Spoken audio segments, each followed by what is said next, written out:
यानंतरची एक बातमी अकोल्यातली आहे।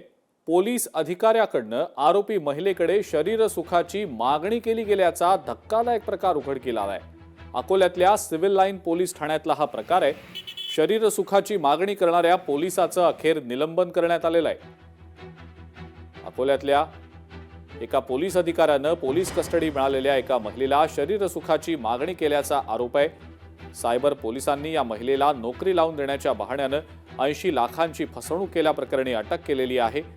कोर्टात हजर केलं असता कोर्टानं 2 दिवसांची पोलीस कोठडी सुनावली होती। त्यानंतर महिलेला अकोला शहरातल्या सिव्हिल लाईन पोलीस ठाण्यामध्ये बंद करण्यात आलेलं होतं। या ठिकाणी कार्यरत एका पोलीस अधिकाऱ्यानं शरीरसुखाची मागणी केल्याचं या महिलेनं इथल्या एका महिला पोलीस कर्मचाऱ्याला सांगितलं।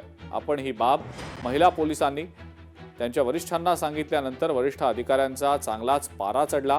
पोलीस ठाण्यात येऊन त्यांनी थेट तिथल्या पोलीस एएसआयला झापलं। दरम्यान या घटनेनंतर त्या पोलीस अधिकाऱ्याला निलंबित करण्यात आल्याची माहिती मिळतेय।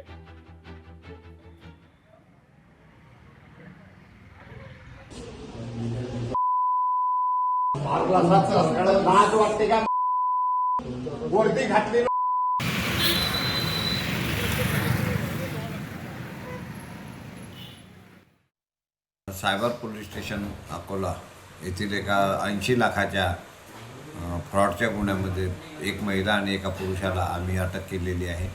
त्यामध्ये त्यांचा काल 4 दिवसाचा PCR मिळालेला आहे। PCR मिळाल्यानंतर दिवसभर इन्क्वायरी करून त्या महिलेला आम्ही महिलाच्या लॉकअपमध्ये सिव्हिल लाईन पोलीस स्टेशनला टाकलेलं होतं। पीडित महिलेची आम्ही फिर्याद घेतली। संबंधित दोषी ASIवर गुन्हा दाखल केला। सदर गुन्ह्याची माहिती माननीय पोलीस अधीक्षक सरांना दिली। माननीय SP सरांनी त्याला त्वरित निलंबित केलेलं आहे। पुढील कारवाई सुरू आहे। लोकशाही मराठी ऐका, पहा, जागरूक रहा।